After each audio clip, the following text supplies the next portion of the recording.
Everyone, এখন আমি try করবো পাস্তা। তো চলো ট্রাই করে দেখা যাক কেমন। একটু নেই, ইয়ামি হবে বিকজ আমাদের এটা দেখতে আগে আমি অনেকবার খাওয়া হয়েছে, তো জানি এটা কেমন হতে পারে।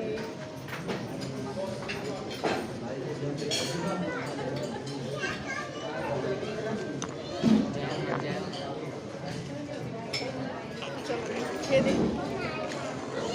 ভাই কয়েকদিন আগে যে আমরা একটা রেস্টুরেন্টে গিয়েছিলাম, ওই কারেন্ট চলে গেছিল, ওইটার পাস্তার কথা নাই বলি, খেতেই পারি নাই আমরা।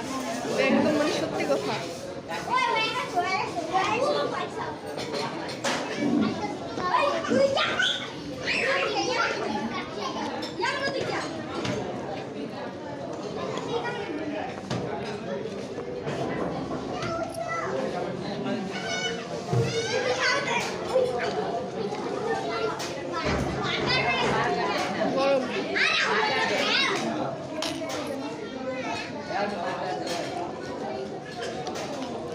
চলো, এটা অনেক মজা, এটাই বলে তুমি ট্রাই করতে পারো। আমি দেখো আমার মালিককে